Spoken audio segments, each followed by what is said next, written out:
வணக்கம் நேர்களே மற்றும் பார்வையாளர்களே. இப்போ நம்ம எலெக்ஷன்ஸ் கம்ப்ளீட் ஆயிடுச்சு. எக்ஸிட் போல்ஸும் வெளியாயிடுச்சு. இந்த எக்ஸிட் போல்ஸ்லாம் உண்மையா? பொய்யா?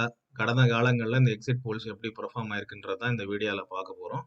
இந்த வீடியோ நம்ம ஆல்ரெடி போட்ட அந்த மீடியா பித்தலாட்டங்களோட இறுதி பகுதி பார்ட் 3. இதோட இந்த செக்மெண்ட்டை நான் முடிக்க விரும்புகிறேன். ஸோ அதனால let's go into the video. நம்ம இந்த எக்ஸிட் போல்ஸுக்கான உருவாக்கம் மற்றும் எங்க இந்த மீடியா பித்தலாட்டம் இங்க வருது அப்படிங்கிறத நம்ம கொஞ்சம் அன்பேக் பண்ணி அதை கொஞ்சம் தோலுரிக்கலான்ற ஒரு தாட் ப்ராசஸ்ல இந்த வீடியோ நான் உங்களுக்காக ப்ரெசென்ட் பண்றேன். Let's go into the video. Okay, இப்போ வாக்குப்பதிவு நடந்து முடிஞ்சு போச்சு. நம்ம மாநிலத்துல தமிழகத்துல வாக்குப்பதிவு முடிஞ்சு போச்சு.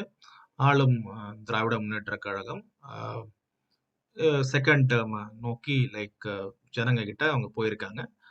அனைத்து இந்திய அண்ணா திராவிட முன்னேற்ற கழகம் பிரதான எதிர்க்கட்சியாக இருப்பது ஆட்சி மாற்றத்தை வேண்டி ஜனங்க கிட்ட போய் ஓட்டு கேட்டு அந்த வாக்குப்பதிவு முடிஞ்சிருக்கு இப்போ.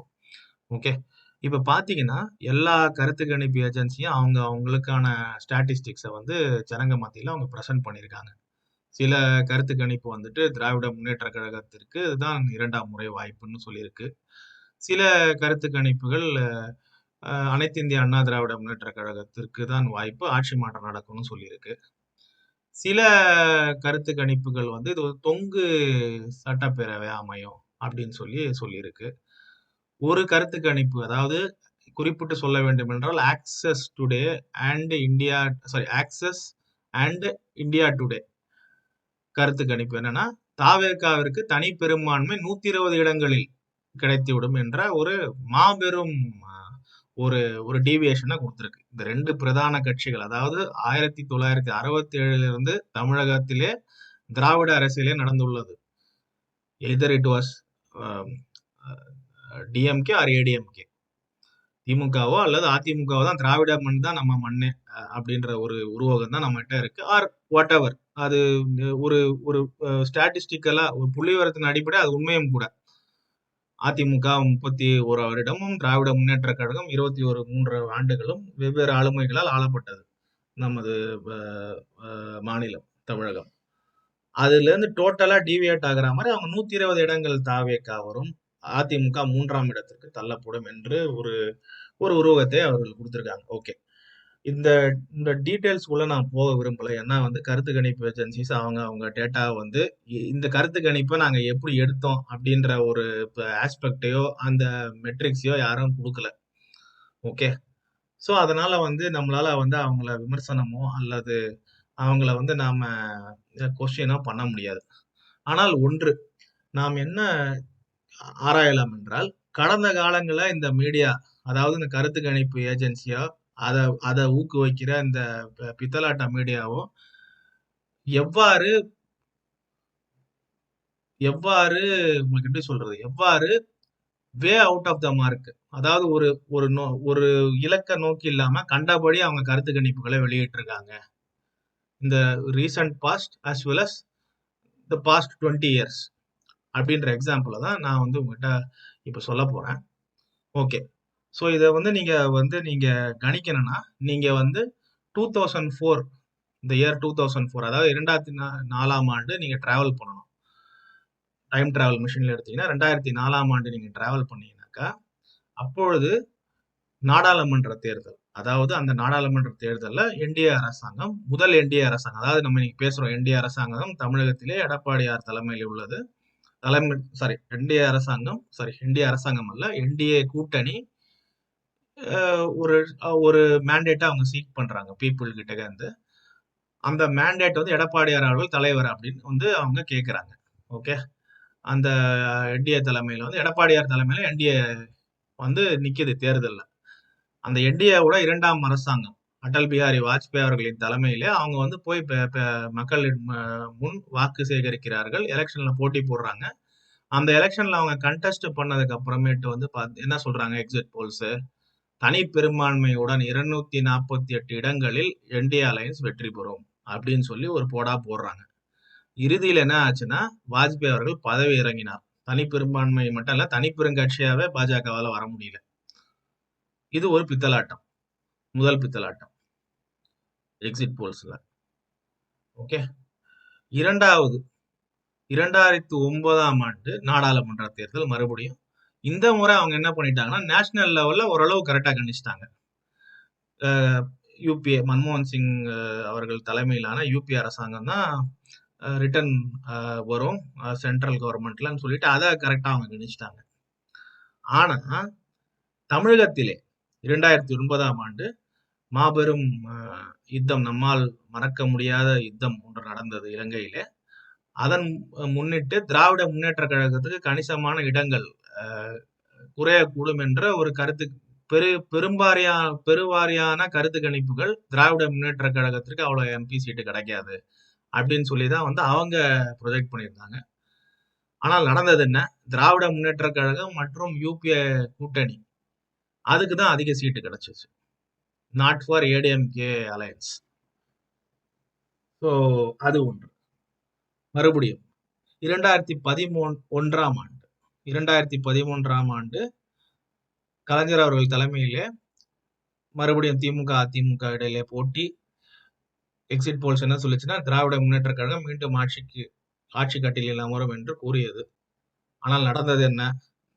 ஆல்மோஸ்ட் 2/3 மெஜாரிட்டி 203 இடங்களில் அனைத்து இந்திய அண்ணா திராவிட மற்றும் கூட்டணி கட்சிகள் பெற்று ஆட்சி அமைத்தன. ஓகே. இரண்டாவது, திராவிட முன்னேற்ற கழகம் பிரதான எதிர்கட்சியாக கூட வர முடியவில்லை.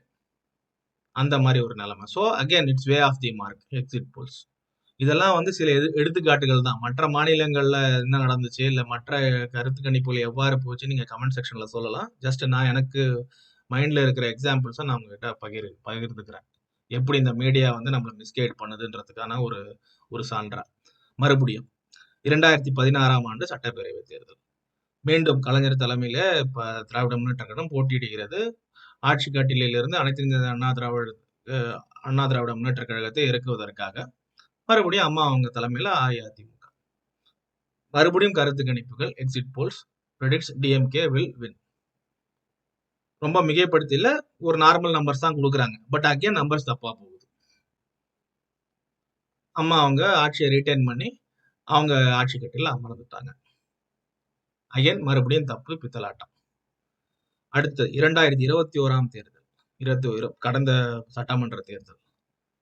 ஸ்டாலின் அவர்களுக்கு அவங்க ப்ரொஜெக்ட் பண்ணது தனி பெரும்பான்மை கிடைக்காது, 133 இடங்களே திராவிட முன்னேற்ற கழகம் வெல்லும் என்று, திராவிட முன்னேற்ற கழகம் பிளஸ் கூட்டணி வெல்லும்னு சொல்லி அவங்க கருத்து கணிப்பு எக்ஸிட் போல்ஸை வெளியிட்டாங்க. பெரும்பாரியான கருத்து கணிப்புகள். நடந்தது என்ன? திமுக மட்டுமே 133 வின் பண்ணி 159 தொகுதிகளை வந்து கைப்பற்றியது திராவிட முன்னேற்ற கழகம். அகைன் தப்பு. எல்லாற்றையும் விட நம்ம ரீசெண்ட் பாராளுமன்ற எலெக்ஷன்ல மோடி சர்க்கார் ஆப்கி பார் 400 பார், இதுதான் வந்து ஒரு தாரக மந்திரமா பிஜேபி அண்டு என்டிஏ ப்ரொஜெக்ட் பண்ணது. அதே மாதிரி இந்த பித்தலாட்ட மீடியாவும் அதற்கு ஒத்து உதும் வகையிலே 400 சீட்டு வரும், 350 சீட்டு வரும். குறைஞ்சபட்சம் அவங்க கொடுத்ததே 380 சீட்டு எல்லா எக்ஸிட் போல்ஸ்லயும் சேர்த்து வச்சு பாத்தீங்கன்னா. இறுதியில் நடந்தது என்ன? என்டிஏ பெரும்பான்மையா வந்துருச்சு, ஒரு 300 இடங்கள்ல வந்துருச்சு. ஆனா தனி பெரும்பான்மை பாஜகவுக்கு வரல, 240. So again way of the mark. So இதுல பாத்தீங்க, இந்த பேட்டர்ன் பாத்தீங்கன்னா ஒரு 400 சீட்ல இருந்து 240 வரும். 60% எரர் மார்ஜின் இருக்கும் உங்களுக்கு. ஸோ இதுல இருந்து நம்ம புரிஞ்சு கொள்ள வேண்டியது என்னன்னா, கருத்து கணிப்புகள் ப்ராப்பரா எடுக்கிறது கிடையாது. எந்த சாம்பிள் சைஸ் எடுக்கிறோன்ற தகவல்களை மீடியா வந்து நம்மகிட்ட வெளியிடுறது கிடையாது. மீடியாவோ அந்த போலிங் ஏஜென்சியோ ஏதோ ஜஸ்ட் ஃபார் ஹைலைட்டிங் பர்பஸ். அதாவது இப்போ தாவேக்காவிற்கு 120 இடங்கள் அப்படின்னு சொல்லியிருக்காங்க. மேபி வரலாம், நான் மறுக்கல. ஓகே, மேபி விஜயோட பாப்புலாரிட்டிக்கு வரலாம், விஜய் அபிமானிகள் இருக்கலாம், இல்ல விஜய் கிட்ட ஒரு நல்ல ஸ்ட்ராட்டஜி இருந்திருக்கலாம். அது காலம் தான் பதில் சொல்லும். பட் கடந்த கால experience and demography of the ஸ்டேட்டை கருத்தில் கொண்டால் அதுக்கான பாசிபிலிட்டி மிகவும் குறைவு. ஸோ அதுக்கான பாசிபிலிட்டியில சப்போஸ் வரலன்னு வச்சுக்கோங்களேன், அவங்க என்ன தெரியுமா சொல்லுவாங்க? நான் வந்து அப்போ இந்த கேவியாட் போட்டேன், நான் வந்து இதை வந்து நான் இழுபறின்னு சொன்னேன்னு சொல்லி அவங்க தன்னை தானே தப்பிச்சிக்கிறதுக்கான எல்லா வழியும் தான் அவங்க பண்ணிட்டு இருக்காங்க. சே ஃபார் எக்ஸாம்பிள், நான் ஒரு ஏஜென்சியோட கருத்து கணிப்பை நான் இன்னைக்கு படித்தேன் ஆன்லைன்ல. 98 இடங்கள் திராவிட முன்னேற்ற கழகத்திற்கு, தனிப்பட்ட இடங்கள் கூட்டணியோட இல்ல. கூட்டணியோட 125 இடங்கள். இந்த அண்ணா திராவிட முன்னேற்ற கழகத்துக்கு 65 இடங்கள் ஏதோ போட்டிருந்தாங்க. கணிக்க முடியாத தொகுதிகள் 25ன்னு போடுறாங்க. 25 தொகுதியை கணிக்க முடியலன்னா அவங்க என்ன போலிங் ஏஜென்சின்ற ஒரு கேள்வி மக்களிடையில ஒரு இயற்கையாகவே எழக்கூடிய ஒரு கேள்வி. இப்ப 25 தொகுதியை அவங்களால கணிக்க முடியாம இருக்கும் ஒரு பாப்புலர் மீடியா ஏஜென்சியால மீடியா பவரை வச்சுக்கிட்டு இந்த காலகட்டத்துல, அதுவும் இந்த இன்ஸ்டாகிராம் மற்றும் யூடியூப் காலகட்டத்திலே கிடையாது. ஆகவே நாம் எதை கருத்தில் கொள்ள வேண்டும் என்றால், மீடியா கருத்து கணிப்பாக அல்ல, கருத்துக்களை திணித்துக் கொண்டிருக்கிறது. இதுதான் நமது மீடியா நம் மீது தொடுக்கும் மறைமுகமான ஒரு கருத்து உருவாக்கம். இதுதான் கருத்து உருவாக்கி நம்ம சிந்தனையை வளர விடாமல் தடுப்பது இந்த மீடியாவே என்று கூறி இந்த காணொலியை இத்துடன் முடித்துக் கொள்கிறேன். எனது காணொலிகள் உங்களுக்கு பிடித்திருந்தால் லைக், ஷேர் மற்றும் சப்ஸ்கிரைப் செய்யுங்கள். நன்றி.